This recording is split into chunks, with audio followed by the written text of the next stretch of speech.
There is a training exercise happening right now somewhere on a military base that most civilians will never see, never hear about, and never fully understand. Soldiers are placed inside a box, lowered into the ground, covered with dirt, and left there. Not for punishment, not as some relic of brutal old-world military culture, but because the modern battlefield has decided that the ground itself is a weapon, and the men and women who fight on it have to learn how to beat it. This is survival under the earth. This is what happens when a soldier gets buried alive during combat training, and what it actually takes to come out the other side breathing. Before we go further, take a second to subscribe so you never miss a story like this one. Most people watch without subscribing. It costs you nothing. Let us start with what most people think they know about being buried alive, because most of what you think you know is wrong. The first image that comes to most people's minds when they hear the phrase buried alive is a coffin. A sealed wooden box underground, a horror movie, pure panic and darkness and suffocation. And while that image captures the emotional terror of the experience, it completely misses the military reality. What happens to soldiers in combat training is not a horror movie set piece. It is a controlled, deliberate, scientifically designed ordeal, built to do one specific thing: break the psychological ceiling of what a trained soldier believes they can endure, and then push them past it. Because here is the truth, that military training institutions around the world have known for decades. The biggest threat to a buried soldier is not the dirt. It is not the lack of oxygen. It is not even the physical pressure of the earth above them. The biggest threat is the soldier's own brain. Let us talk about what the brain actually does when a human being is placed underground. The moment a person is lowered into a confined space and dirt begins to fall above them, the amygdala, the part of the brain responsible for threat detection, fires like an alarm going off in an empty building at midnight. It is not a small signal. It is a full system threat alert. The heart rate spikes, breathing accelerates, sweat begins, muscles tense. The body moves into fight or flight before a single rational thought has the chance to intervene. This is not weakness. This is biology. It is the same response that kept human beings alive on the open savanna for tens of thousands of years. When something covers you from above and closes in from the sides and cuts off your visibility and restricts your movement, every single evolutionary instinct you have tells you that you are about to die. Your brain does not stop to verify the information. It just starts sending emergency signals. And for an untrained person, those signals win. Panic sets in. Breathing becomes hyperventilation. Carbon dioxide builds up in the blood. Vision tunnels. Rational thought disappears. And the person trapped underground becomes their own worst enemy. Now understand what that means for a soldier on an actual battlefield. Because soldiers do get buried. Not as a training exercise, as a combat reality. Artillery shells impact the earth and collapse structures. IEDs detonate beneath roads and swallow vehicles. Buildings come down and trap the people inside them. Mortar fire transforms solid ground into loose soil that can shift and slide and close around a person in seconds. Cave systems used for tactical movement collapse without warning. The list goes on. In every modern combat environment since World War I, soldiers have found themselves buried, partially or fully, alive and alone, and underground. What separates the ones who survive from the ones who do not is not physical strength. It is the ability to override that amygdala response, to hear the alarm going off in the brain and choose, deliberately and consciously, not to obey it. That ability is not natural. It is not instinctive. It does not come from wanting it or believing in it.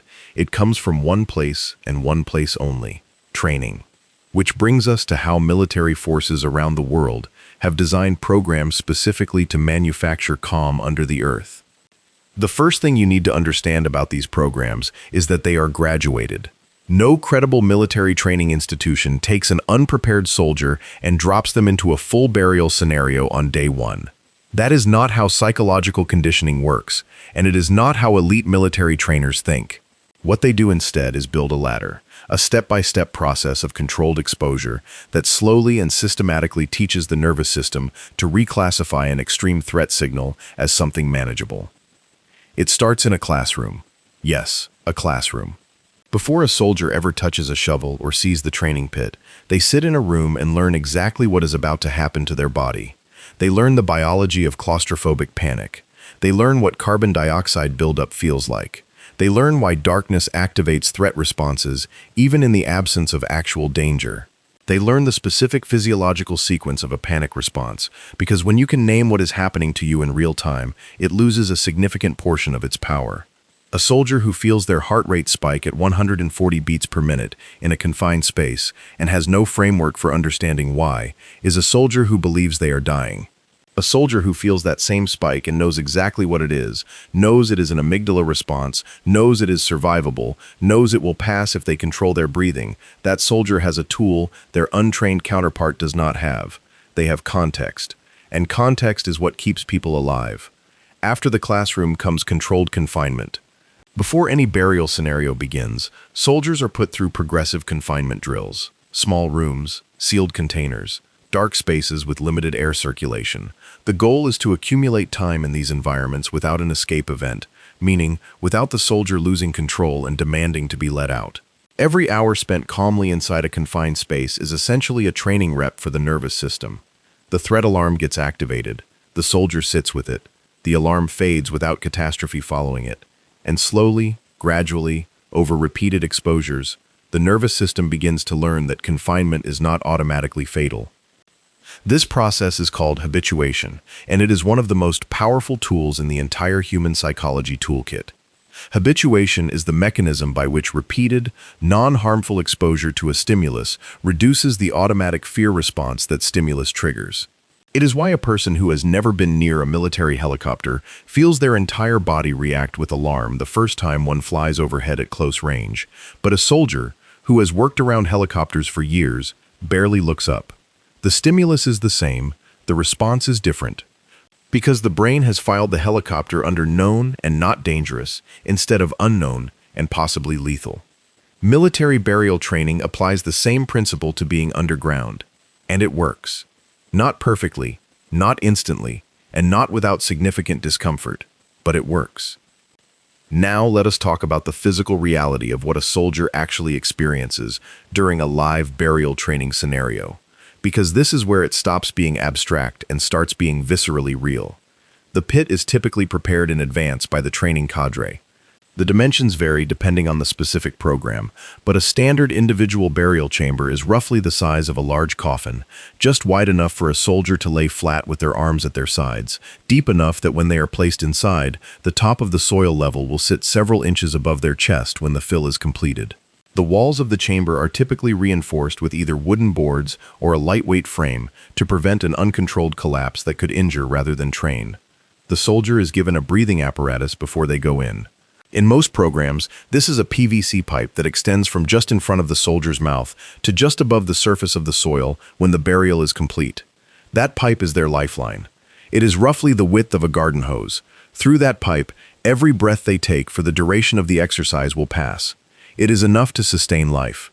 It is not enough to feel comfortable. The restricted flow of air through that narrow pipe is a constant reminder of the situation. A constant low-level sensory input that keeps the brain's threat assessment system engaged throughout the entire exercise. Before the soldier is lowered in, they are checked by a medic. Vitals are taken. Heart rate, blood pressure, oxygen saturation. Any soldier showing signs of significant cardiovascular abnormality is held from the exercise until they are cleared. This is not optional paperwork. Burial training carries real physiological risk, and the training cadres running these programs know it. The medical screening is the first gate. When the soldier is lowered into the chamber, they are face up. This is deliberate. Face up means the soldier can orient themselves. They know where up is. They know which direction the surface is. This single spatial reference point matters enormously to the brain's ability to maintain baseline calm. The disorientation of not knowing which direction represents freedom is itself a panic trigger, and the training design eliminates that variable at the beginning so that the soldier is fighting one battle at a time, not two. The fill begins. Dirt is shoveled over the soldier's feet first, then the legs, then the torso, then the chest. Each shovelful carries weight, and that weight registers physically. The pressure is real. The chest does not compress to the point of inability to breathe, but it is not nothing. Every inhale becomes slightly more effortful. Every exhale pushes slightly against the soil above. The body is doing work just to breathe, and the brain notices. By the time the fill reaches the neck and the soldier's face is covered, most of the physical sensation has settled into a steady, oppressive pressure across the entire body. The darkness is total. The sound of the outside world becomes muffled and distant. The only sensory input that remains fully clear is the soldier's own heartbeat and the restricted airflow through the pipe. This is the moment that separates trained soldiers from untrained civilians. This is where all of the classroom instruction, all of the habituation training, all of the breathing drills and psychological preparation come together, or they do not. For a soldier who is not ready, this moment triggers a full cascade. The heart rate hits 160 or higher. The breathing becomes rapid and shallow, exactly the wrong response, because rapid, shallow breathing through a restricted pipe increases carbon dioxide faster than slow, deep breathing does. As carbon dioxide rises in the blood, the brain interprets it as suffocation. The sensation of suffocation increases panic. Panic increases breathing rate. Breathing rate increases carbon dioxide, and the spiral accelerates until the soldier's ability to think clearly collapses entirely. For a trained soldier, this same moment looks different. The heart rate spikes. That is unavoidable. The biology does not change, but the response to the spike changes. The soldier has been here before, not literally underground, but in every confinement drill, in every dark space, in every breathing exercise. They have practiced the exact response they need right now. Slow the breathing, elongate the exhale. Let the heart rate be what it is without amplifying it with resistance. Find a focal point. Count breaths. Anchor to the present moment rather than to the scenario the brain is trying to construct. And slowly, the cascade does not complete. The heart rate climbs to its peak and begins to fall. The breathing regulates. The carbon dioxide levels stabilize. The body finds its equilibrium inside the earth. This equilibrium is not peace. It is not comfort. It is not the absence of fear. It is something more valuable than any of those things. It is functional calm. It is the ability to be afraid and still think. To feel the threat and still choose a deliberate, rational response. To be buried alive and still be a soldier. Let us talk about the breathing techniques specifically, because they are not vague military motivational concepts. They are precise physiological tools grounded in hard science. The most widely used breathing protocol in high-stress military training is called tactical breathing or combat breathing, and it has several variations. The most common is a 4-count box structure. The soldier inhales for a count of 4 seconds, holds for 4 seconds, exhales for 4 seconds, holds again for 4 seconds, then repeats. The geometry of it is simple, the effect is profound. Here is why it works. The respiratory system and the autonomic nervous system are connected in a way that is not fully voluntary but is partially controllable. You cannot directly tell your heart to slow down. You cannot directly order your adrenal glands to stop firing. But you can control your breathing. And because the respiratory system is linked to the autonomic nervous system, controlling your breathing gives you an indirect lever on all of those systems you cannot directly command. A slow, deliberate exhale activates the parasympathetic nervous system, the rest and digest system that counterbalances the fight-or-flight response. When you extend your exhale beyond your inhale, you are literally telling your nervous system to begin de-escalation. When you breathe at a controlled, metered rate rather than a panicked rapid rate, you are managing carbon dioxide levels in your bloodstream, which directly affects how the brain interprets the situation. Lower carbon dioxide means less suffocation sensation. Less suffocation sensation means less panic. Less panic means clearer thinking. Soldiers in burial training drills have described the experience of switching to tactical breathing mid-exercise as something close to turning a volume knob down. The terror does not disappear, but it becomes manageable. It becomes something they are running, rather than something that is running them. There is a second technique used in burial training that is less commonly discussed publicly, but is at least as important. It is the technique of narrative reframing, and it is taught explicitly as a cognitive tool rather than a physical one. The brain is a storytelling machine. When you are underground in the dark with restricted air and total pressure across your body, your brain is going to tell you a story. That is unavoidable. The question is whether the soldier is the author of that story, or whether panic is. An untrained brain in that situation constructs a narrative of dying. It assembles the available sensory data, darkness, pressure, restricted air, elevated heartbeat, and it writes, "This is what it feels like to suffocate. This is the end." A trained soldier learns to intercept that narrative and replace it with a different one, built from the same sensory data. Yes, it is dark. That is fine. I have been in dark spaces. Yes, there is pressure on my chest. That is the design of this exercise. The pressure is not catastrophic. Yes, the air is restricted, but it is there. I am breathing. I am alive. I am completing a training event that I was selected and prepared for. Neither narrative changes the physical reality of the situation, but one narrative produces panic, and one narrative produces functional calm. And the soldier has the ability to choose. That ability to choose is exactly what the training is building. Military psychologists who design these programs call this cognitive restructuring. It is a technique borrowed from clinical psychology, specifically from cognitive behavioral therapy, and it has been adapted for high-stress combat training environments with remarkable effectiveness. The same cognitive mechanisms that allow a patient with severe anxiety disorder to reframe a panic attack and survive it are being used to keep soldiers alive underground. This is worth stopping on for a moment, because it says something important about what military training actually is at its best. It is not just physical conditioning. It is not just reps and miles and sit-ups. The best military training programs in the world are sophisticated psychological interventions that use controlled stress as the medium for permanently altering how the human nervous system processes threat information. They are, in a very real sense, rewriting the soldier's brain. Now let us talk about what happens after the initial burial phase, because the training does not simply end once the soldier is covered and breathing. That would be the least interesting part. In most programs, the burial phase is followed immediately by an extrication phase, and the extrication phase is often more psychologically demanding than the burial itself. Here is why. The moment a soldier hears that the time has come to get themselves out, the brain receives a surge of hope.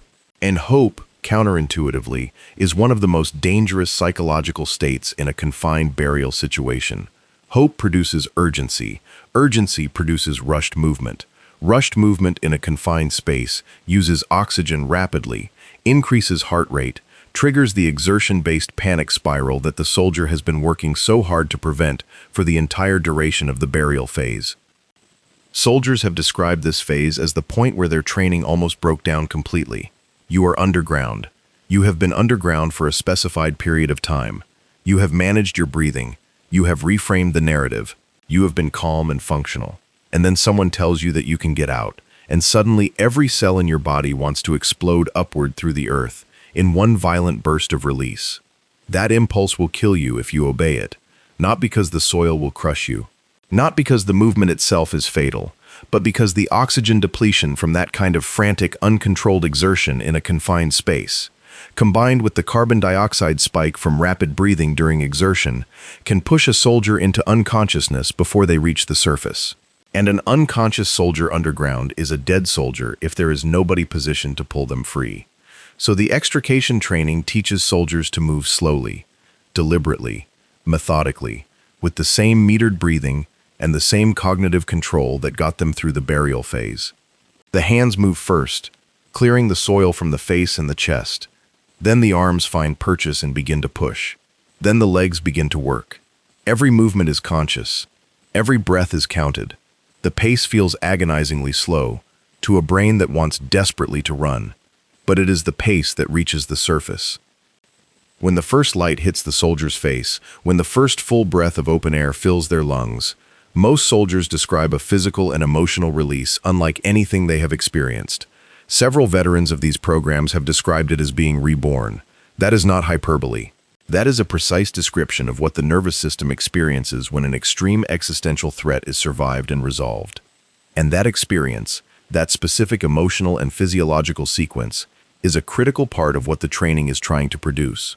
Not just the technical skill of surviving a burial, but the experiential memory of having faced one of the most primal human fears imaginable and come through it intact.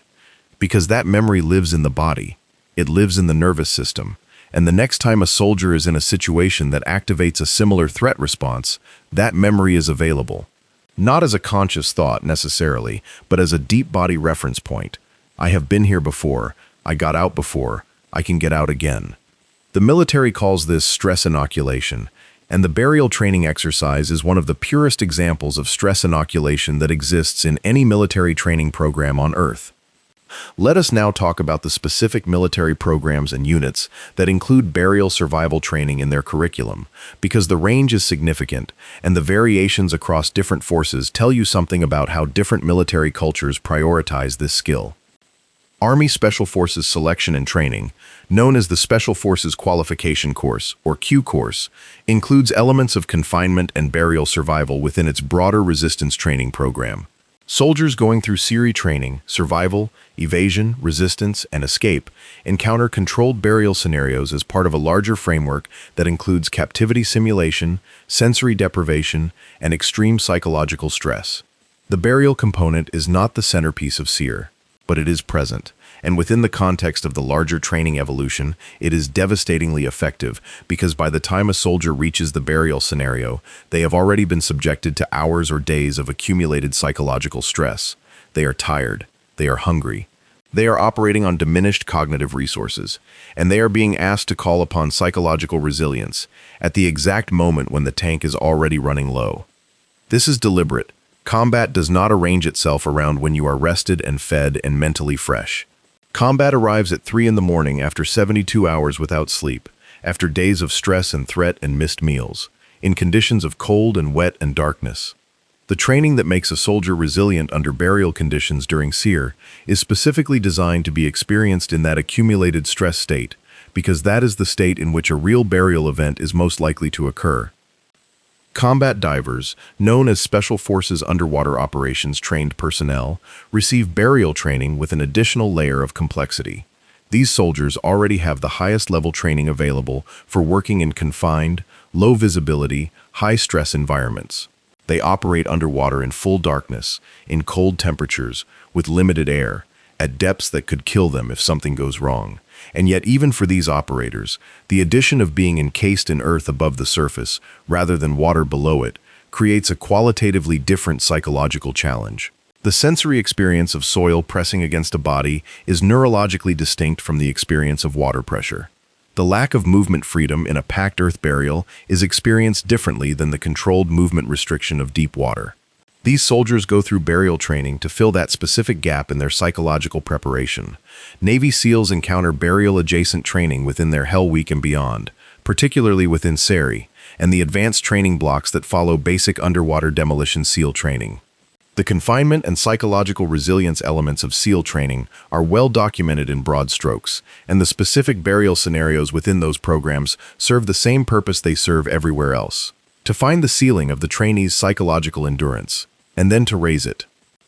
Foreign military programs approach burial training with variations that reflect cultural and tactical priorities.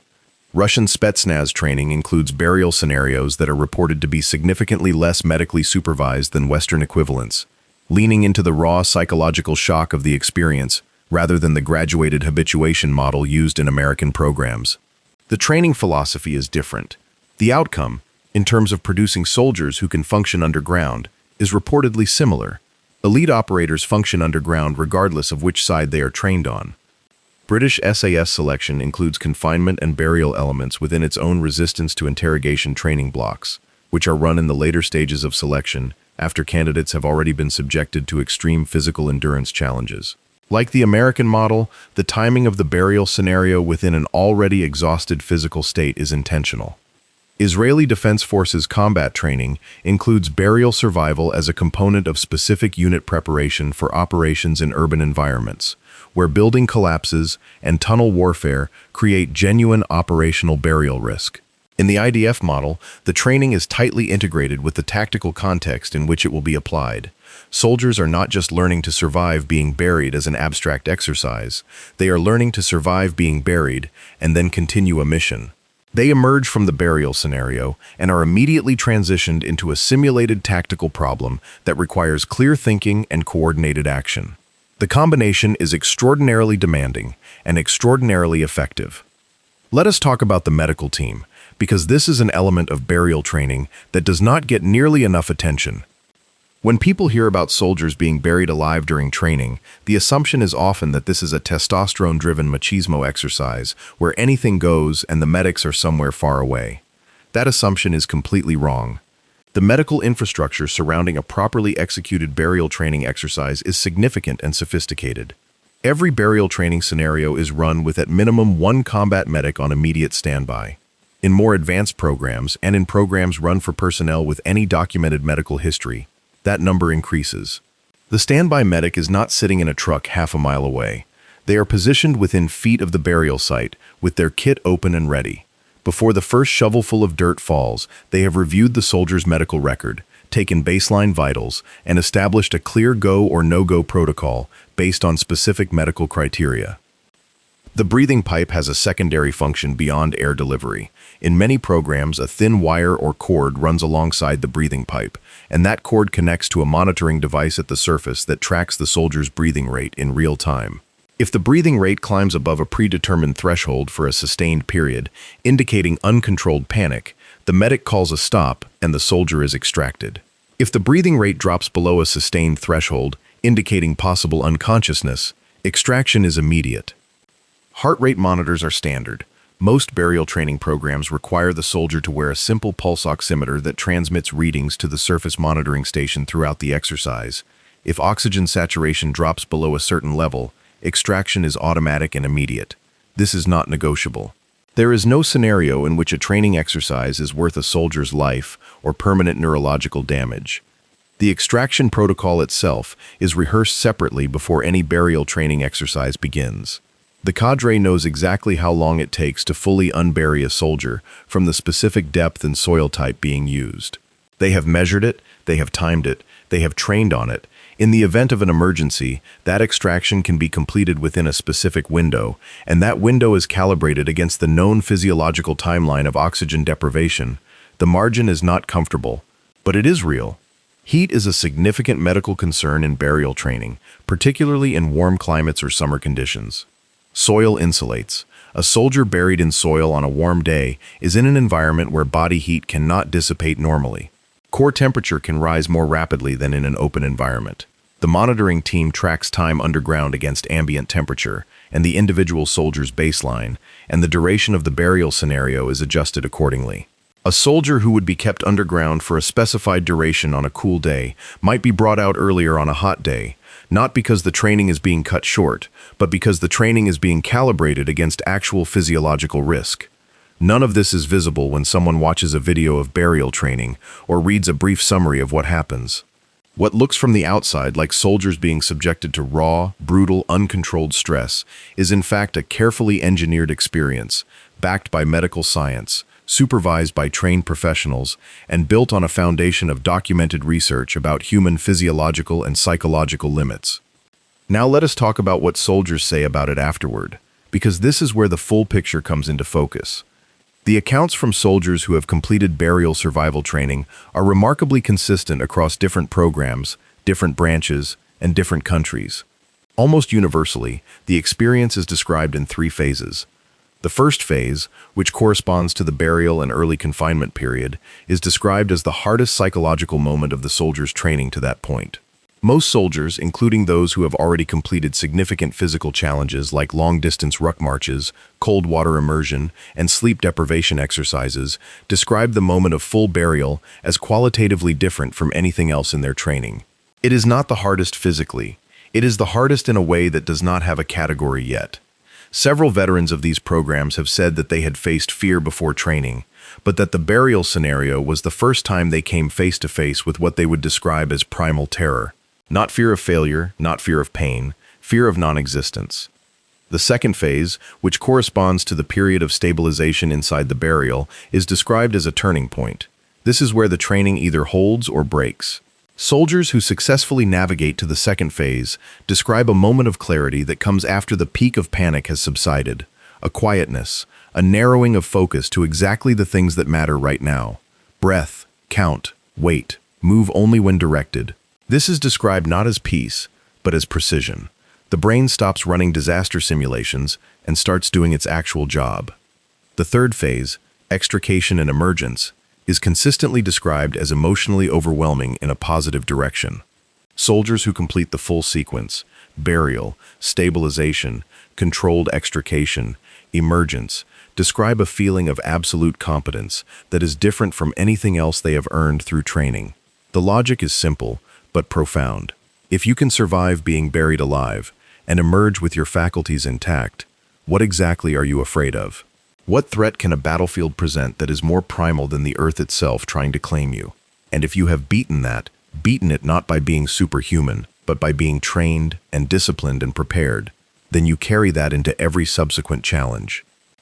This is the psychological yield that burial training is designed to produce, not just the technical skill, the identity shift, the internal recategorization from soldier who has trained extensively to soldier who has been tested at the edge of the most fundamental human fear and was not broken.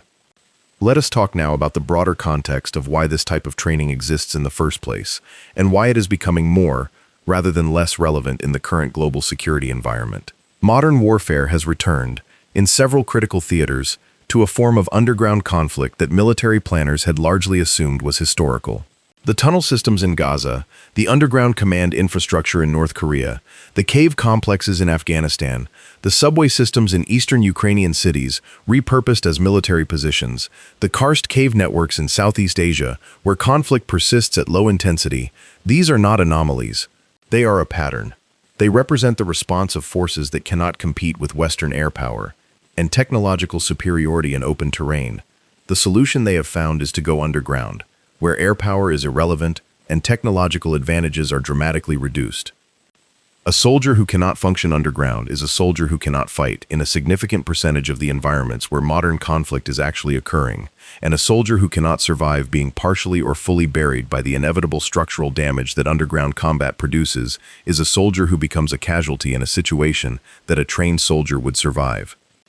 The investment in burial survival training is, in this context, not an extreme or exotic edge case preparation. It is a direct response to the documented realities of where combat is happening and how it is being conducted. Every military force that takes its mission seriously is looking at the same operational intelligence picture and drawing the same conclusion. Soldiers need to be able to operate underground, and that means they need to be able to survive what the underground does to them. There is a secondary context that is worth examining as well, and it relates to the psychological toll of urban warfare specifically. Urban combat environments are uniquely brutal in ways that compound over sustained operational tempo. Cities are acoustically overwhelming. They are visually chaotic. They offer no clear front line, which means threat can appear from any direction, including above and below. The structures that define an urban environment are simultaneously obstacles, cover, concealment, and potential burial sites. A building that provides cover in one moment becomes a rubble tomb in the next, when an RPG hits the supporting wall. Soldiers operating in urban environments face a statistical reality that soldiers in open terrain do not. The likelihood of a burial-adjacent event, partial collapse, rubble entrapment, confined space emergency, is significantly higher in urban combat than in any other operational environment. And the psychological resilience required to function normally in an environment where that likelihood exists is only available to soldiers who have confronted the fear of burial directly and have a trained response to call upon. Units with burial survival training deployed to urban environments operate differently than units without it. Not because they are physically stronger or tactically more skilled in conventional terms, but because the background level of existential fear that urban combat generates is lower for them. They are not spending cognitive resources suppressing the dread of potential burial, because they have already faced that dread and resolved it. Those cognitive resources are available for the actual tactical problem in front of them. In cognitive science terms, this is the difference between a soldier operating with their full prefrontal cortex engaged and a soldier partially running on amygdala threat responses. It is the difference between a chess player who is calculating several moves ahead and a chess player who is reacting to each piece as it moves. Both are playing chess, but only one is playing it well. Let us talk about the specific physical dangers of burial beyond the psychological ones, because there are real physical threats that the training addresses in ways that go beyond breathing management. Crush injury is one. The weight of soil pressing against a body for an extended period can restrict venous return, the process by which blood flows from the extremities back to the heart. If a soldier is buried with their arms pinned at their sides for long enough, the blood pooled in the peripheral tissues can develop microclotting and tissue ischemia. When the soldier is then rapidly extricated and those tissues are suddenly reperfused, it can trigger a cascade of inflammatory responses that in extreme cases becomes what is clinically called crush syndrome. The training addresses this by keeping burial duration within carefully studied physiological limits and by ensuring that extrication and post-emergence medical assessment happen immediately and systematically. Positional asphyxia is another danger. If a soldier's position during burial places their chin against their chest or compresses the trachea, the restricted airway combined with the soil pressure can reduce airflow below the survival threshold even with the breathing pipe in place. Training cadres know this and position soldiers specifically to avoid the anatomical configurations that create positional asphyxia risk. Hypothermia is a genuine risk in cold climates or at night. Soil temperature below the frost line is substantially colder than ambient air temperature, and a soldier who is not moving, which is the correct behavior during burial stabilization, is not generating the metabolic heat that movement produces. The monitoring team tracks time and temperature against the individual soldier's known cold tolerance profile and adjusts the exercise parameters accordingly. Panic-induced cardiovascular events are the danger that the medical team is most vigilant about. A healthy soldier with no cardiac history and no contraindicated conditions can typically sustain the cardiovascular demands of the burial scenario without lasting harm. But the screening process exists precisely because not every soldier who presents themselves for selection has a complete and accurately documented cardiac history. The medics are the final gate, and they take that role seriously. There is one more physical danger that is specific to the extrication phase rather than the burial phase, and it is one that surprises many people. It is the danger of standing up too fast.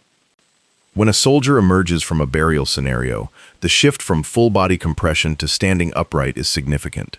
Blood pressure, which has been managed differently during the burial period due to the pressure distribution of the soil, can drop sharply when the soldier moves to a vertical position.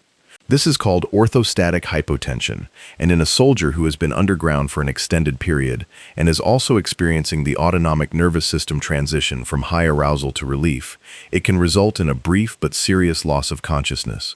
Soldiers are trained to sit before they stand and to take a controlled transition to full verticality with the medic in attendance.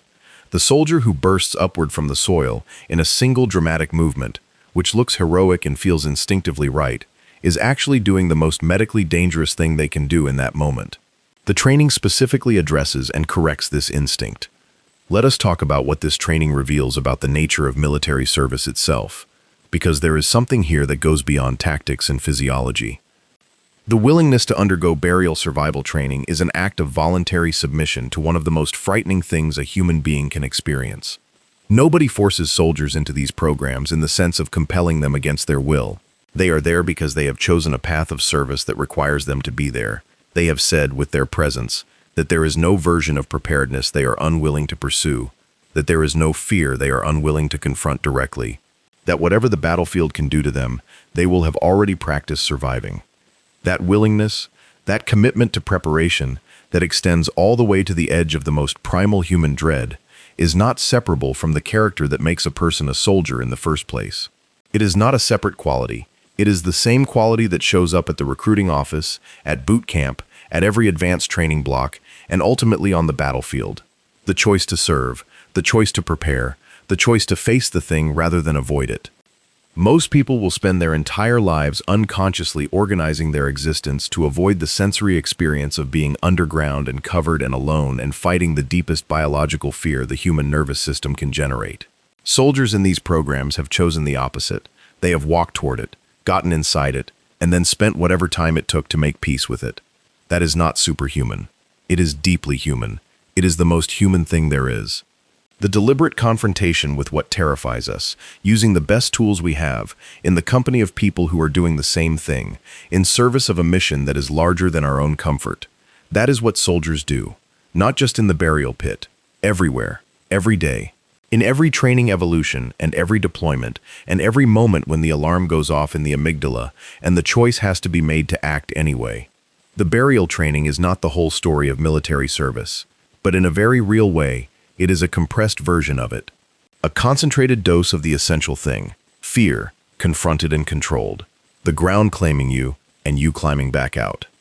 There are soldiers in training programs right now who are preparing for their first burial evolution. Some of them are reading whatever they can find about it. Some of them are lying awake thinking about it.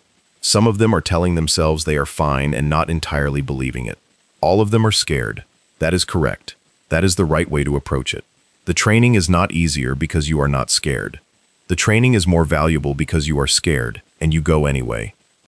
And when they come out the other side, when the light hits their faces and they take their first full breath of open air and sit before they stand, because they were trained to, and they let the medic check their pulse, and they do not say a word for a long moment, because there is nothing yet to say, they will know something that cannot be conveyed in a classroom, or a book, or a video.